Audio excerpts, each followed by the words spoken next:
Hey YouTube, it's Icy and welcome to the 40th episode of Best Tech Info and Rumors. Today I wanted to start off by talking about Steve Jobs. On the 24th of August, he tendered his resignation as the CEO of Apple, and after 35 long years, he finally said that he feels like he is no longer able to perform the job required of him as the CEO of Apple.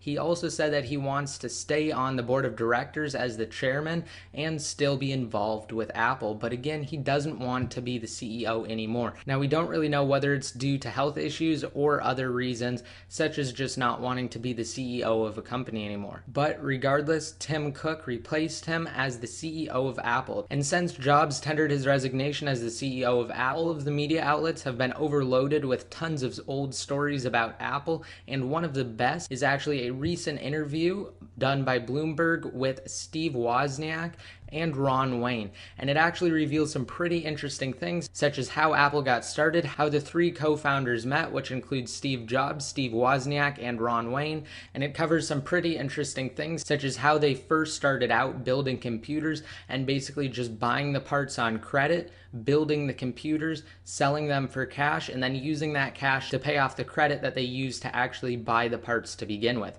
So again, it's really interesting, and I suggest that anyone who's interested in Apple watches that interview. And to take a break from Apple really quick, I wanted to talk about HP and the TouchPad. I'm sure as most of you know, HP's TouchPad tablet went on a fire sale late last week, and they were selling the 16 gigabyte version for only $99 and the 32 gigabyte version for only $149, and that's a $300 price deduction. So obviously places sold out extremely quick, and I actually covered this in my last episode of Best Tech Info and Rumors. However, now we have more information related to when HP will restock and when they will start selling the TouchPad at the reduced prices on their website again. So a few HP employees have actually been tweeting to let people know the update on the TouchPads and when HP will get them in stock, and it won't be anytime this week or this weekend.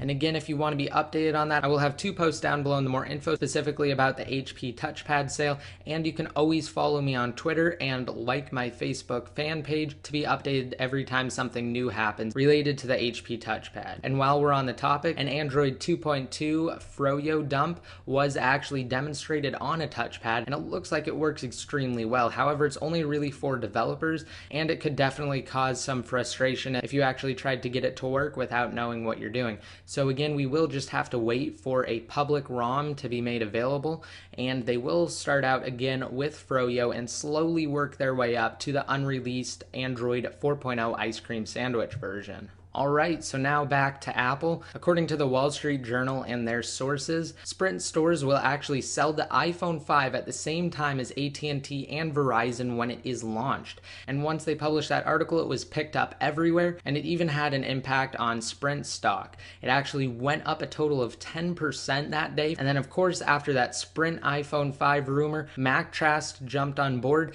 and they started talking about the iPhone 5 for T-Mobile. Now that makes perfect sense, considering AT&T bought T-Mobile not too long ago, and I don't see why they would have any problem getting the iPhone on T-Mobile. Moving on, Comex has actually left the jailbreak community to become an intern at Apple. Now this is a great opportunity for him, but obviously it hurts the jailbreak community because we probably won't see anything like Jailbreak Me in the near future, because again, now that Comex has basically left the jailbreaking community, he won't be able to create and release jailbreaks to the public, because obviously that would be bad for Apple, and since he's going to be an intern at Apple, I highly doubt that they would tolerate that. So again, I just wanted to say congratulations to Comex because this is a great opportunity. Also, RIM has launched a closed trial version of BBM Music, and it's their new music service where you have to pay $4.99 a month for basically 50 songs, and then you can send any of your songs over to your friends who use BBM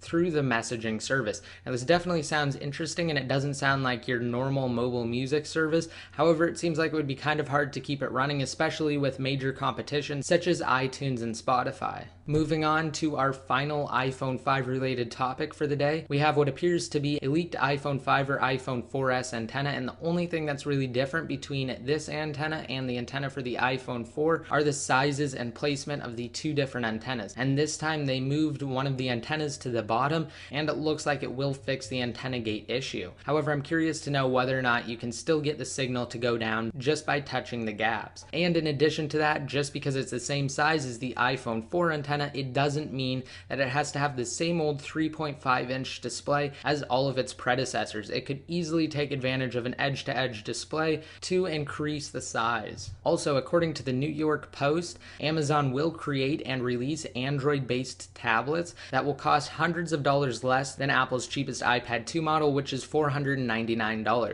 It will probably be targeted more towards a general audience, and it will probably have lower specs than something like the iPad 2 or the HP TouchPad, but again, it will be a great entry-level tablet, especially because it will be running Android. And in addition to that, a top analyst told the New York Post that Amazon could spark a pricing war among tablets, and it could cause companies such as Apple to drop their price slightly.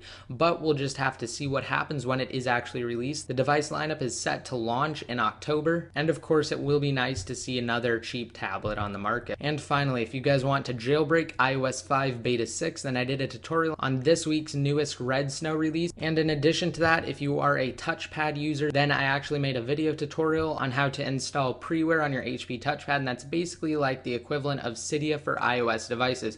It allows you to get third-party software and modifications for your HP TouchPad. So again, it is a necessity for any touchpad owner, whether or not you own one now or whether or not you plan on owning one in the future. Definitely make sure you check out that video. So that's it for this episode. Please remember to rate it up if you liked it, hit that subscribe button to be notified every time I release a new video. And for the question of the day, let me know down below in the comment section, what do you guys think about Steve Jobs' retirement, and how do you think it will affect Apple in the long haul? I will also have links to everything I talked about in today's episode down below in the more info, as well as links to my Twitter accounts, Facebook fan page, and my writer's Twitter accounts. So be sure to follow my Twitter accounts, like my Facebook fan page, and follow my writer's Twitter accounts to be updated more often. And until next time, this is ICU, signing out.